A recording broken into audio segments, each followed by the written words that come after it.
So let's summarise the Enron scandal. Enron was a natural gas company that duped regulators using off-the-book accounting practices and incorporating a fake holding. It used special purpose vehicles to hide toxic assets and large debts from its investors and creditors. Chief Financial Officer Andy Fastow created special purpose vehicles to conceal the financial losses of Enron, such as LJM partnerships. During the period of 2000, the shares of Enron traded at the price level of $90.56 per share. Broadband division of the business reported a massive loss of $137 million. The market price of the stock fell to $39 per share. In October, the CFO's legal counsel instructed auditors such as Arthur Andersen to destroy the files of Enron and asked them to maintain only the utility or necessary information. Enron made a further loss of $618 million and wrote off $1.2 billion worth of losses. Price of Enron stock deteriorated to $33.84 per share. In November 2001, the business for the first time admitted and made the revelation that it had inflated its income levels by $586 million, and that it had been doing so since 1997. On the 2nd of December 2001, the business filed for bankruptcy, and the stock prices ended up flat at $0.26 per share. The creation of a special purpose vehicle for concealing financial losses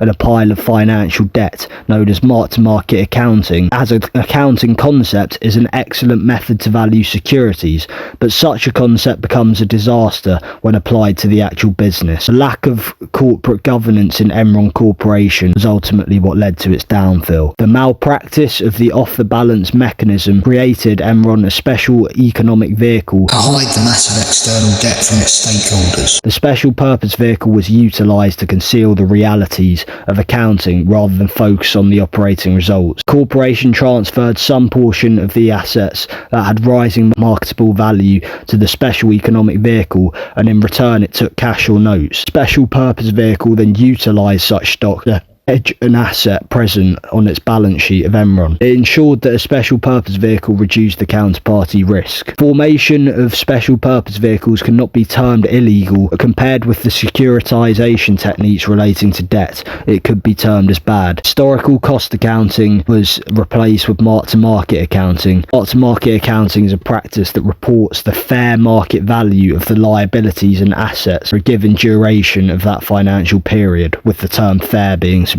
The transition of the accounting practice received approval from the Securities and Exchange Commission in 1992. Jeff Skilling was approved in 1992 to report actual accounts, and he resigned from Enron in the end, causing its stock to depreciate. What were the three main frauds? The first fraud was mark-to-market accounting. Mark-to-market accounting enabled Enron to inflate their profits by recognising profits that they had not yet earned. For example, if you buy an asset which generates £1 for the next 10 years, it should be recorded as £1 per year in your profit figures, but Enron would recognise £10 all at once, and it would use hypothetical future values to come up with totally unrealistic numbers. For example, Enron's deal with Blockbuster enabled Enron to record $353 million profits, when in reality the transaction was rather worthless. The second fraud was that Enron used special purpose vehicles to conceal toxic, depreciating or worthless fixed assets and debt. Essentially, the special purpose vehicle would borrow an amount from the bank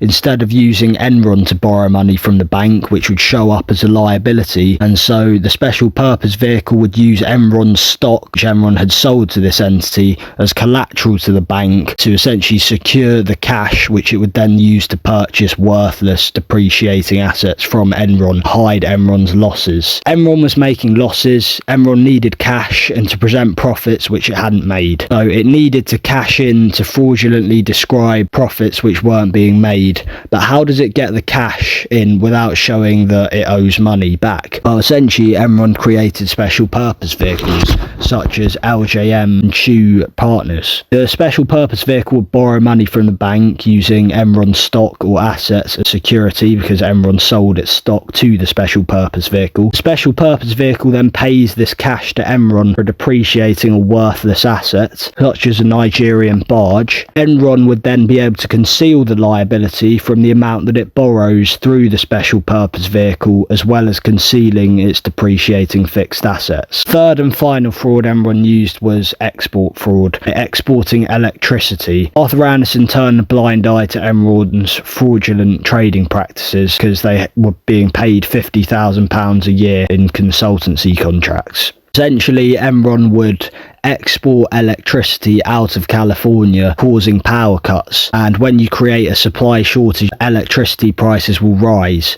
The reason this was fraudulent was because Enron was betting on electricity prices to go up, while simultaneously restricting the supply of electricity to push electricity prices up, and Enron was making huge profits from these bets, which were causing power cuts. In the end, Gilling resigned, and Beth McLean wrote a letter explaining Enron's fraudulent practices. Banks and subsidiaries raked off their fees to Enron, and the executives of Enron didn't care because of the profit incentives. The ultimate losers of Enron's practices were the pension holders, the employees, and the 30,000 accountants from Arthur Andersen who lost their jobs.